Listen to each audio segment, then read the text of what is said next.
Ya Allah, Engkau yang titipkan dia kepadaku. Engkau yang jadikan dia sebagai anakku. Engkau yang jadikan dia sebagai pasanganku. Engkau yang titipkan dia bukan kepada yang lain. Ya Allah, Engkau yang menciptakannya. Engkau yang mengarahkannya. Maka mohon dengan segala keagunganmu ya Allah, jadikan kami orang-orang yang Engkau ridhai.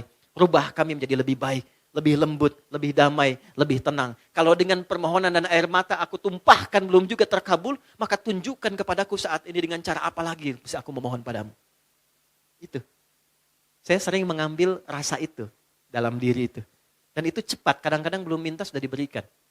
Ya. Dan di Quran banyak, apa yang terjadi? Fanadatul malaika, kalau doanya benar, turun malaikat langsung menyampaikan. Wa huwa qa'imu yusalli fil mihrab, sedangkan beliau masih terkoneksi dalam sholatnya. Jadi sholat, selain memberikan ketenangan, itu juga mempercepat terkabulnya doa. Doa yang bagaimana yang cepat dikabulkan? Yang didahului dengan ketenangan. Tenang dalam sholat disebut tumakninah. Makanya sholatnya jangan seperti dikejar proyek. Karena proyek sholat itu proyek akhirat, bukan dunia. Ketika teman-teman membawa sifat akhirat ke dunia, maka merendahkan akhirat dengan dunia. Itu poinnya, itu yang menjadikan doa sulit dijawab. Bawa ke urusan akhirat, tepikan dunia. Itulah di awal jumpa kita katakan kenapa tangannya diangkat ke belakang begini, buang urusan dunia ke belakang. Karena yang kita kerjakan sekarang urusan akhirat. Itu hikmahnya, buang urusan dunia ke belakang. Problemnya ketika takbir dunia masih di bawah.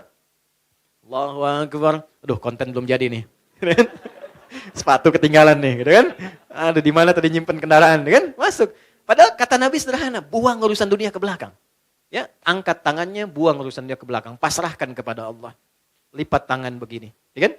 Kan sudah kita belajar ini ya. Yang baru bergabung, teman-teman izin tidak bermaksud untuk mengajari, mengingatkan lihat tayangan sebelumnya.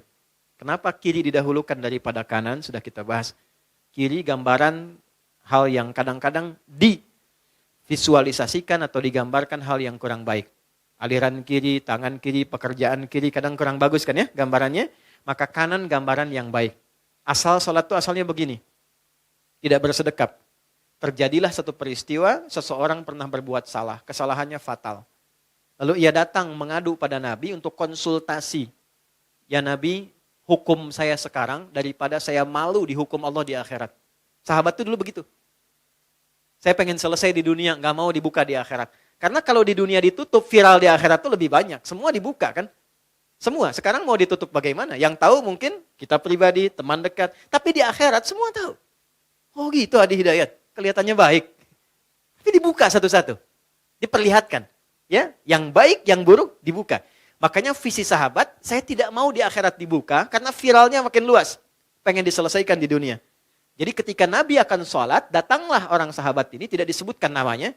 Kalau tidak disebutkan, perhatikan rumusnya ya, di tafsir, Quran dan hadis, kalau ada kejadian, tidak disebutkan siapa orangnya, kapan kejadiannya, tapi viral perbuatannya, ini ingin menunjukkan kesan bahwa perbuatan itu akan berpotensi lagi terjadi di masa depan dengan sosok yang berbeda, tapi dengan substansi yang serupa. Ya. Dia berbuat salah, kita pernah salah nggak? Pernah. Ya? Ada orang dulu gibah, pernah gibah nggak orang sekarang? Bahasa sekarangnya gosip, ya kan? Oke, mencela dulu ada, sekarang ada nggak yang mencela? Ada, tapi kan nggak disebutkan siapa dulu yang pernah mencela. Artinya celaan itu akan terjadi lagi di masa depan. Ya, masalah dengan kawan, masalah dengan tetangga, masalah suami istri, masalah dengan anak, masalah dengan ibu mertua. Nggak pernah disebutkan siapa tokohnya, tapi suratnya ada, ayatnya ada. Untuk memberikan kesan kalau terjadi, begini cara menyelesaikannya. Maka dia katakan, ya Rasulullah, hukum saya salah. Hukum saya salah. Tibalah waktu sholat. Kata Nabi, kita sholat dulu, nanti habis sholat, baru kita selesaikan. Maka saat sholat itulah turun Quran surah ke-11, Hud. Ayat 114. Aqimis sholata tarafain nahar, wa zulafam minal lail. Perhatikan, ini indahnya. Innal hasanati yudhibnas sayyi'at. Tunaikan sholat, jangan tinggal. Tunaikan sholat, jangan pernah tinggal. Yang 5 waktu itu. Apa yang dahsyat dalam sholat itu? Allah lompat dulu untuk menghibur hati kita. Gak ada orang yang tidak pernah salah, kata Allah. Ya, kecuali Nabi Rasul yang dijaga dari kesalahan, namanya maksum. Di sepanjang bukan Nabi, sepanjang bukan Rasul, pasti salah. Jadi percuma menuntut seseorang itu untuk selalu benar. Karena sifat manusia pasti salah. Ya kita turunkan babnya ya. Ya, saya ambil contoh. Kami baru pulang dari Mekah, dari Madinah. Terus kita belajar tuh di pelataran Masjid Nabawi, Masjidil Haram. Saya tarik sedikit aja ya, tarik sedikit aja. Nabi itu mengajarkan fikih parenting dengan keluarganya, itu begitu indah. Nggak ada ketegangan, nggak ada kegaduhan, dan rata-rata canda. Makanya saya ngobrol dengan beberapa teman, saya bilang, kenapa sekarang kalau orang belajar parenting serius banget? Bawaannya tegang melulu gitu. Ini kewajiban suami, ini kewajiban istri, ini neraka, ini surga. Padahal yang ditampilkan oleh Nabi, kebanyakan 85%-nya itu canda semua. Karena memang kehidupan rumah tangga itu kehidupan bercanda. Laibun walahun. Canda. Saya teman-teman, kalau di rumah, itu seriusnya sama istri dan anak cuma dalam 3 hal. Sholat, Quran, kedua jangan maksiat. Jangan bohong, 1. Itu. Yang lainnya, turunan-turunannya. Lebihnya canda. Anda boleh tanya sama istri saya. Kalau beliau tanya, istri saya tanya, pasti saya plesetin canda semua. Canda semua. Anak-anak canda semua. Itu semua canda. Kenapa? Karena kehidupan rumah tangga itu gak serius-serius amat. Karena si amat pun tidak serius. Banyaknya canda. Contoh gini. Istri Nabi ada berapa? 9. Ada yang lain? Jangan khawatir ya, saya gak bahas bab poligaminya, tenang aja. Oke ya. Si Nabi 9 yang berkehidupan, 11 dengan beliau, 1 yang milkul yamin. Ya. Pembahasan detailnya nanti. Singkatnya begini. Dari sekian itu kenapa Nabi diizinkan menikah lebih daripada 4 istri? Kenapa diizinkan? Saya sering sampaikan. Maaf ini rahasianya teman-teman. Karena seluruh istri Nabi itu mewakili semua karakter perempuan di muka bumi. Itu rahasianya. Jadi nanti ada yang suka mengajar, suka belajar dan mengajar, ikuti Sayyidah Aisyah. Ada yang suka fashion, ada perempuan suka fashion ada. Nanti modelnya Sayyidah Zainab. Ada yang suka bikin kue. Itu Sayyidah Saudah binti Zam'ah. Yang bikin kue ini usianya udah 70 tahun ke atas. Sepuh. Tapi gak pernah Nabi masuk ke rumah beliau, ke kamar Sayyidah Saudah itu di samping Sayyidah Aisyah. Jadi kalau ini yang kubah hijau itu di atas ya. Kubah hijau ke bawah kan ada kamar ya.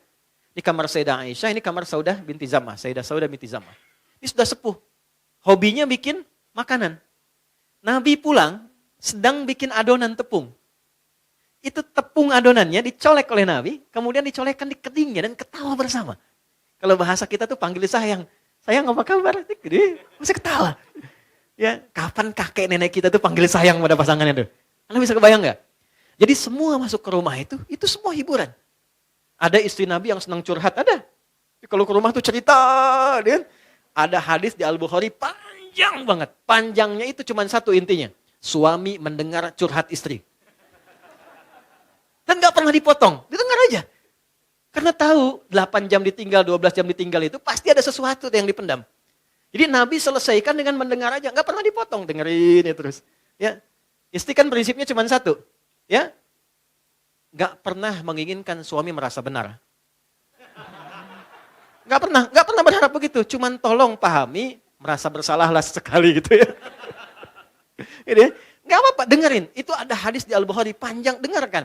Jadi ternyata begitu keluar cerita itu, itulah sakinah. Tenang gitu. Nah itu fikih sederhana dan dalam dengar itu canda. Kadang dialog, kadang canda. Makanya kehidupannya itu yang harmoni yang kita dapatkan. Gak terlalu serius. Nah itu yang saya maksudkan, hal-hal yang kita bisa tampilkan dalam Al-Quran dan kuncinya di mana? Sholat.